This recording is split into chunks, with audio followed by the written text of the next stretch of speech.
Hi and welcome to Police Stories Podcast. This is a series of short stories about my 28-year career in the UK Police Force.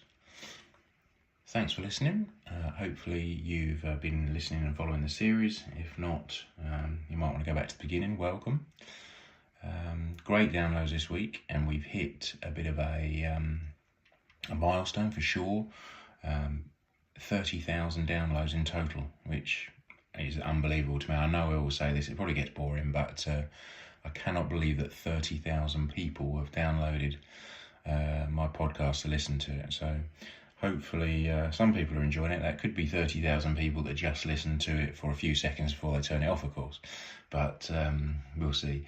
We are getting pretty close to the end now. I don't know for sure, but there's maybe only a couple of episodes left, to be honest with you, before we reach the end of my career, and then we'll talk about what we're going to do then. It will come to an end of sorts, but we'll cover that in the future. So this week, and thank you again for somebody else bought me a coffee, appreciate that, and also there were some comments on YouTube, so I mustn't forget that.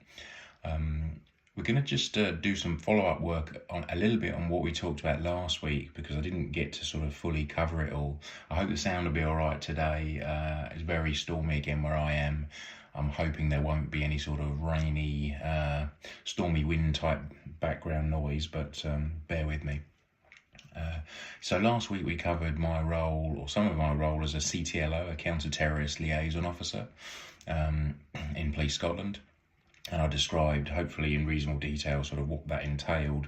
I covered most of the roles, but there was a couple of areas that I wanted to talk about that you, again, probably haven't heard of. I know we talked about one or two of those last week, but these also are areas perhaps that are fairly unknown, and one particularly, well, perhaps both, I think, will have you quite surprised at the fact they even exist. And then we'll move on to something else. So the first thing is the term incel. Now, we talked about the fact that I had a lot of dealings within the school in relation to prevent invariably young lads, that were, being bullied and needing a way to protect themselves. So they turned into something else to try and effectively scare the bullies off. This other thing, incel, involuntary celibate, I don't know if you've ever heard of it. It's a very, very strange concept to most people. Little bit of sort of unclear where it started, but America, of course, is where it seems to have taken off more so than here, but it's very much based online. So an involuntary celibate is again, an incel, is again a young lad in 99.9% of cases, ranging from about 14 up to maybe 25 or 30 years old. They're quite often sort of school age, 16, 18, 20, something like that. And basically, they're virgins. And because of that, they basically blame females for all their woes. The fact that women, girls, their peers don't find them sexually attractive is why they're virgins, and therefore they feel, in their words, that the pretty girls are kind of holding them back. Now, initially you think, well, it's a bit of a strange concept, but, that's the end of that. Unfortunately, it's a huge, huge area. So these disaffected young males have taken online to various forums and groups, and it's now a growing movement. Unfortunately, I say movement, it's not organised, but it is basically young lads going online and as I say, effectively blaming women for all their woes. It comes from the virginity thing for sure, and it is definitely sexually based, but it started out, I think, just as people ranting, but unfortunately it's culminated in men actually attacking women, and not always women, as we'll hear, to effectively get back at them for what they feel are all their sort of problems that stems from this virginity and this lack of sexual activity. They perceive these pretty girls, as they call them, as being very sexually active, and therefore sort of holding the incels to ransom by not giving them what they feel is their sort of their right, which is sexual activity with anyone they choose. In their eyes, women particularly, well, in fact only in their eyes. It's a very strange world. It's a massive, massive subject. I had an article when I was at work, a report from a professor in a university who specialised in this, and it was about 200 pages long, because they have an entire sort of language all of their own that they use to discuss things online, so it perhaps wouldn't be obvious to the outside world what they're talking about. A bit of a code, I suppose, but really, really involved subject. Back in 2014, there was a young lad, I think he was 22, called Elliot Rodger in America, and he basically had had enough. He decided of being held to ransom by these pretty girls, and this lack of sexual activity on his part. I think he'd probably been mocked by some girls at school or college, and that had built up this anger within inside him. He basically released a 141-page, kind of document listing why women and girls were at fault for all his issues, and then went on to take physical action. And by that I mean he drove a vehicle into a crowd of these pretty girls. I know it's a saying I keep coming back to, but it's how they refer to women in some cases, or girls. Drove his vehicle into a crowd, got out, and then basically stabbed and shot and killed 6 young girls at college. He recorded like a message that he put out on YouTube, as well as at the same time he released his document about why he was doing this. And unfortunately, he obviously kind of sparked a bit of a certainly, obviously, he ended up dying in, I think it was a shootout with the police in the end, or maybe took his own life. But he basically sparked a whole movement, and he became known as the Distinguished Gentleman, and he's regularly referred to online as a bit of a sort of godlike figure to incels.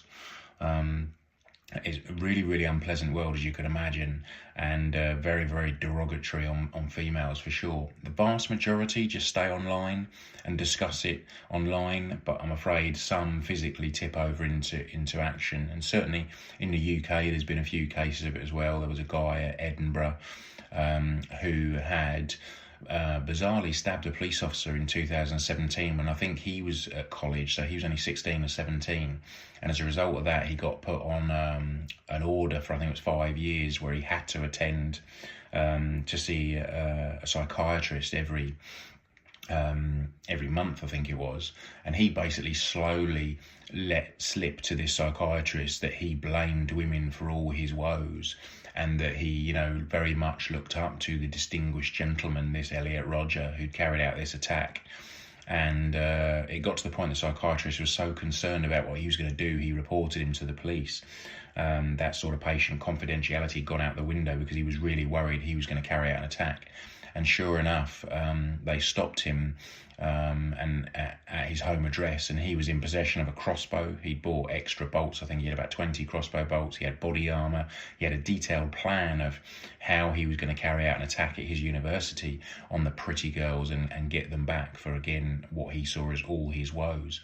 So it isn't just America, and unfortunately, of course, once again, all this stuff is very easy to look at online. So we've seen youngsters looking at this stuff online, and then they start to refer to women by these names. Now they have, and it sounds a bit ridiculous, but they have different terminology for different types of women, what they see. So they call them the Stacys. The Stacys in this world are what they believe are the sort of pretty girls, these very sexually active females, that they view are withholding, their right to sex, basically. So they consider them Stacys, and then they have the males that they believe, they're sort of the muscular, very, very manly heterosexual males that are having all this sex with these Stacys. They call them Chads. So we have the Stacys and the Chads having all this sex, and basically kind of not allowing the incels to be part of this world. Then they have what they call the sort of normal women. They call them all sorts of unpleasant things, but they refer to them as Beckies. So you now have, now bear with me, because you're probably sitting there going, what? I can't keep up. This is ridiculous. And this is what I used to think when I gave these talks, but I'm afraid it is. So we've got the Chads and the Stacys having all this sex. We've got the Beckies, who are very plain, very basic girls, although they don't use that term. You can imagine it's far more unpleasant. Then you have normies, as in normal people, normies that are unaffected by this, that are just in a normal couple, they're in a normal loving relationship, they're kind of out of this side of things. And then there's lots of references to the film The Matrix, which becomes even more bizarre because it becomes about what colour pill that you take in life. And I'm not talking about literally, I'm talking about as to basically what you believe in. You know, if you're a blue pillar, then you might be a normie because you take a blue pill and you don't believe in any of this sort of incel stuff. If you're a red pillar, then you might be somebody who has incel thoughts and tendencies, but you're not actually willing to carry it out or take it any further. You just have those thoughts and maybe spout off online. If you're a black pillar, if you take the black pill, you have a very dark view on life. You're full on incel and you're prepared to physically attack women, over what you see as the sort of, the wrongs and the ills of the word against you, all created by women in your eyes. And the guys are online, talking in detail about raping women, and they're very forensically aware, and they discuss how they would get away with multiple attacks on women, whether that's sexually by raping them or physically harming them in some way, driving a vehicle into them, stabbing them, whatever. It's a horrible world, a real massive scene. And again, I used to give these talks to all the sort of people that I discussed, all the sorts of departments that I discussed in the previous episode. So you would have people sat there kind of open mouthed being, sorry, what? Because it's just very hard to get your head round. But sadly true, and definitely a growing trend. So incels, involuntary celibates. So that's a bit of a strange one for you. Now, the other thing we dealt with was modern day slavery. Now, certainly in the UK, it seems very hard to believe, we feel ourselves as presumably quite a progressive country, that looks after people and takes people's welfare seriously. Modern day slavery exists here in quite a big way, and we found it in our area in various guises. Now, you can get the scenario where someone is trafficked into the country, and that can be for various reasons. So it can be sexually, they're put to work as prostitutes. It can be as domestic slaves, effectively, where you've probably seen the cases where they're literally kept in a shed at the bottom of the garden, or kept in the cupboard under the stairs. They're barely fed, they're barely paid, if at all. They're regularly assaulted and beaten up, or maybe sexually assaulted, depending on the person who's, dare I say the word, looking after them. But they're basically treated horrendously. What we've seen in my area particularly was Ghanaian fishermen that were brought in to work on the fishing boats under the guise that, we will look after you, you'll be well paid, and all these sorts of things, all these false promises. And the reality is, when they come into this country, any documents they have, if they came in at all on documents, like the passports, etc., are taken and held from them. So now they feel trapped in the situation, and they're put to work virtually 24 hours a day on the fishing boats. They get assaulted, they barely get fed. It takes all sorts of guises. And we've even seen as well people that are sort of almost like reverse trafficked, where they're forced out of the country to go and have an organ, I won't say donated, but harvested. So they give up a kidney on the pretense that they're going to get a large cash payment, and of course they're told that it's going to be 10, 15,000, whatever. The reality is they're taken out of this country into another country where they find a dodgy surgeon who will remove an organ. Then no payment is forthcoming. They barely get kind of stitched up. Aftercare is non-existent, and in a lot of cases these people end up dying through infection and poor practices. So it's a horrible scenario as well. We've seen that too in my area. As I say, the operations didn't take here in Scotland. They were sort of trafficked out of the country, but it all started here. So there's a lot more going on than perhaps you'd imagine. So that was just a couple of other elements that I dealt with on the counter-terrorist liaison role. Really vast, ranging, wide subject area, that covered all sorts of weird things. Two of those being some of the stranger ones for sure. So while I was going out and giving these talks, I got involved in a lot of exercises, tabletop exercises, and one in particular that I'd organised for a number of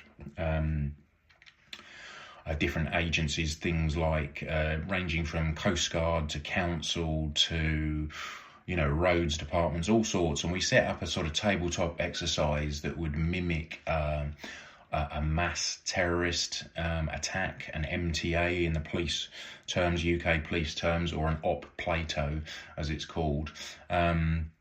And this involved, sort of 2 or 3 people on the streets going around basically stabbing people. And it might seem far-fetched, but unfortunately we've seen it.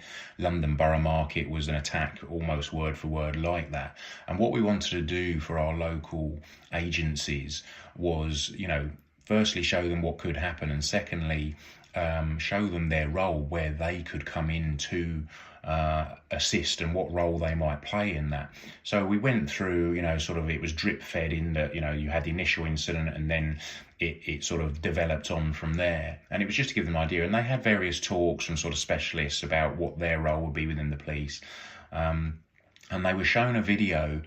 Now, I'd already been asked to get up and give a talk on my experiences on the day on Westminster Bridge on the terrorist attack, which I was okay with. If you have to go back quite a few episodes now, but if you hear about that pretty horrendous attack that I was at, which did affect me a bit afterwards, but this was now some kind of 5, 6 years, 7 years after the attack, so I didn't really have a problem talking about it, and I was quite happy to sort of cover my experiences. But what they did was they played a video from SO15, which is the Met sort of counter-terrorism unit, and the video was a collection of terrorist attacks from all over the world, really, and it was set to the song The Sound of Silence. So it was very sad. I've seen it before, and it's a real tearjerker for sure. You look around the room, there was about 50 odd people, including like my inspector and various other cops, as well as a lot of these sort of civilian agencies within the room. You look around the room, it's about a 10-minute video, and there's not a dry eye in the house. It's very, very upsetting video. Now, when the video finished, I was thinking, as long as they now have, a tea break or they deal with some other stuff, and then I get up and do my talk, I'll be absolutely fine. Unfortunately, that's exactly what didn't happen. Almost the second that video finished, and I was already kind of, choking back tears, as most people in the room, they said, right, and now our colleague's going to get up and just talk us through his experiences on Westminster Bridge on the day of the terrorist attack, just to give you an idea of what it's like firsthand to be involved in something like this. So I got up, and I felt relatively confident at that point, started talking about my involvement and what I'd done. And I'm afraid it really got to me, and basically I ended up breaking down in tears in a big blubbery mess on the stage in front of 50 odd people, including various bosses of mine. Incredibly embarrassing for me. I managed to get through it eventually, but it wasn't pretty, and I felt a really idiot, quite frankly. It hit me very hard. Eventually I was kind of bundled off the stage. I had finished my bit, but through tears, so it was quite a difficult thing. Afterwards, bizarrely, I had various people coming up to me saying, oh, that was really powerful, thanks for telling us about that. I think I felt that a few of them had actually thought that perhaps it had almost been staged, for effect, but I can tell you 100% it wasn't, and it did quite badly affect me at the time. And unfortunately what it did was it then kind of reignited all the issues I'd had. If you remember going back a good few episodes, it didn't affect me too much at the time, but a year later when it was all on the news on the anniversaries, when it all came back to haunt me literally, and I struggled for a while then. I didn't really receive any counselling. In fact, I didn't receive any counselling at all at the time. Partly my fault. I probably should have pushed it a bit more, but definitely, the Met's fault in a way. They should have really insisted that I took part in something and that it was dealt with. Anyway, I buried it, as most people do, for these 6 or 7 years, and unfortunately it literally all came flooding back out at this talk. Of course, my inspector came to see me afterwards and said, clearly this has really affected you and you're not over this. We're going to help you, we're going to get you some counselling, because, the police had moved on a lot in 6 or 7 years, and, that was decided what would happen. Well, it has to a point, anyway, likes to think it has. So I then went down a route of an occupational health kind of referral for some counselling, as did my inspector and I think my sergeant, and they all sort of explored the possibilities and looked at it. Now, it was very much set up for incidents that had just happened, and we had to go all around the houses. It was made really difficult with phone calls and emails to various departments to get passed about, until eventually the final official answer came down, ridiculously, that yes, it's quite a long time ago. We only deal with incidents up to 6 years ago, and that was 7 years ago. So unfortunately, you're out of luck. I mean, have you ever heard anything so ridiculous? It didn't really help it. I mean, I wasn't walking round, like a mess, bursting into tears left, right and centre, but it really affected my sleep again. That's how it seems to come out in me. I just was barely sleeping, and it was very, very difficult time. Anyway, eventually I had to go through an amazing UK charity, Police Care UK, and they are, as I say, a charity, absolutely no funding at all from anyone, but they're set up to help cops and ex-cops basically get access to counselling that they almost certainly should have had at the time of the incident, of things that have affected them. So that was the route that I went down. And I went off to see a really nice counsellor, a woman who who helped me a lot. And I had something called EMDR counselling. Now, I'm just trying to look on my phone for the actual wording of it because I can never remember. It's called Eye Movement Desensitization and Reprocessing, EMDR therapy. Now, you can imagine when I was told that, as a bit of a stick in the mud, I was kind of like, what? I had visions of going into a room and being hooked up to some machine, that's then plugged into the mains, and various electric shocks were put through me or something like that. I had no idea what to expect, really. And I was very sceptical to start with, as I'm sure most people are, but I have to say it was very, very useful. I'll just briefly talk you through it, and hopefully you won't find it too boring. But basically the idea is you recount what happened to you, but your eyes are occupied. And because your eyes and your brain is occupied, part of your eyes and brain are kind of off and doing something while you're then talking about this bad thing that happened to you. And rather than it sort of affecting you, and basically putting you back there and sort of causing you all the same issues, because you're dealing with it, but part of your brain is busy. It's a way of going back there and dealing with it and kind of putting the issues to bed, but without full on going back there, if you see what I mean. I've probably not described that very well. And the way your eyes are occupied, there's two ways. One is, and this sounds bizarre, and trust me, when I first did it, I felt a complete idiot. Basically, you tap your hands on your legs in a kind of pattern, almost like a drum beat, on your legs, while you're then talking about incidents and what happened. And although it's not your eyes involved, because you're having to think about that rhythm of tapping your hands up and down while you're talking, that's enough to occupy your brain. The one that I didn't get on so well with that, the one that I did better with was, it's a light bar. It's about 1 or 2 feet long, and it has a single sort of LED light that goes across left to right or continually one way, so just going left, just this one light that just keeps going left and right, and you have to follow it with your eyes. I think you can do it where you follow like your counsellor's finger as well, as they kind of wave it about in the air. And I know this perhaps sounds a bit ridiculous, but it does work. So the light bar went up in front of me, my eyes focused on this light moving about that I just looked at completely with my eyes and focused on. While I was doing that, I then recounted some of the things that had happened to me and talked through Westminster Bridge, basically. And then every now and then, the counsellor's generally quiet, but every now and then the counsellor would chip in with, okay, and where are you now? Because you're meant to sort of start from the beginning. They would say, give me a beginning point, and you'd see, I was getting off the boat, and I put the first aid pack onto my back, and I walked up the steps at the side of Westminster Bridge, and when I got there, I literally sort of had a sharp intake of breath, because there before me was what I can only describe as a war scene, with bodies everywhere and, vehicles and screaming and, so that's kind of where it started. So I would always start from that same place. I would tell her that, right, here I am, this is where I'm starting. And then I wouldn't verbalise it. I would just think about it. Think of the images I saw on that day while I was watching this light go back and forward. And yes, that's how it's meant to work. Your eyes and half your brain's occupied on the light and focusing on that, and not perhaps fully thinking about all those images. But because you're going back and dealing with those images, but you're only sort of half concentrating on them, you're kind of, I don't know, putting them to bed. Is that the right term? I don't know. I've probably done a terrible job of explaining what is involved, but certainly go and have a look at EMDR therapy if you've got any interest, and certainly if you have had any sort of trauma. I would recommend it. I think I went for one session every week, roughly. There was a few breaks. I had about a dozen sessions. And in fact, what happened was we dealt with Westminster fairly early on in about 2 or 3 sessions.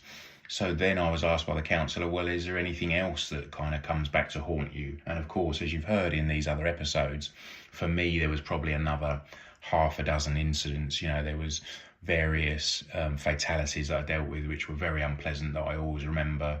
There was my near-death experience off the Kent coast when I was diving, when I got trapped on the wreck,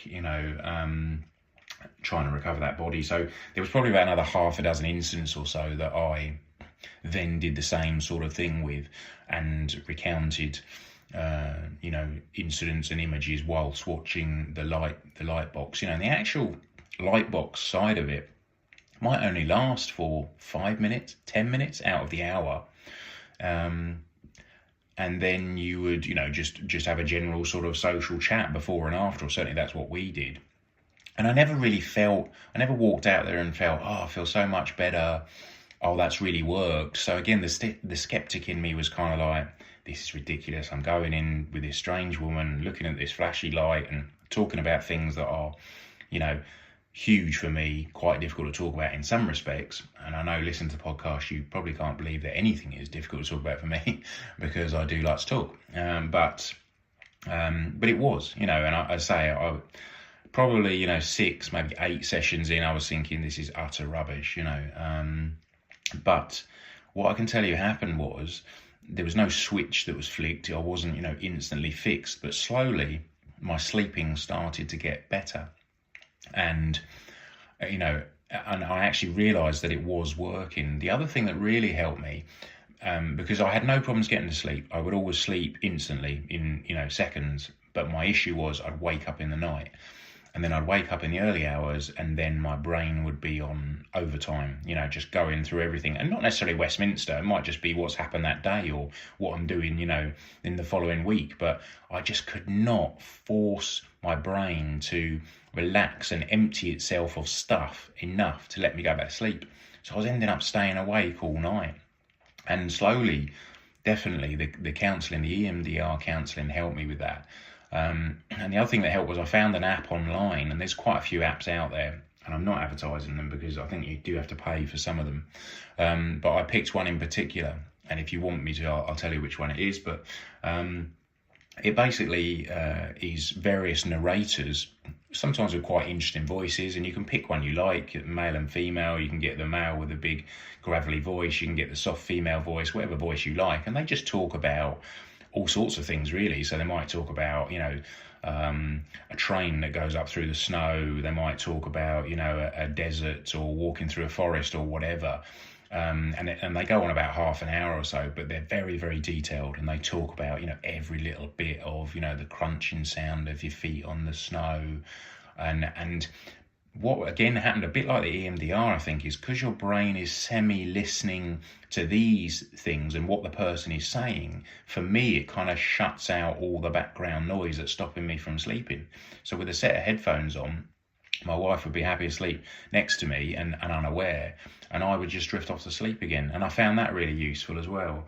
So if you are struggling to sleep or whatever, and you're wondering where has this gone, this is Police Stories podcast, but this was a big part of my, my last few years in the police, brought about by the things that I'd been involved with, and perhaps not dealt with properly.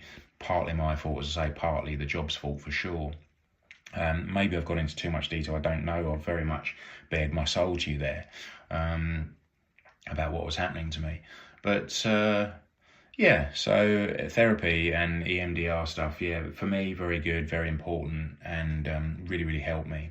And certainly those sleepy type apps were very useful as well. And what's the word normal? I'd hate to say I'm normal now, because what is normal? Most people that know me would say I'm anything but normal, but especially my wife. But yeah, it did work for me. So anyway, that's definitely enough ramblings for this week. We're coming up on half an hour. Thanks very much for listening. Next week we'll be on to a couple more things for sure. That's definitely the end of that little segment.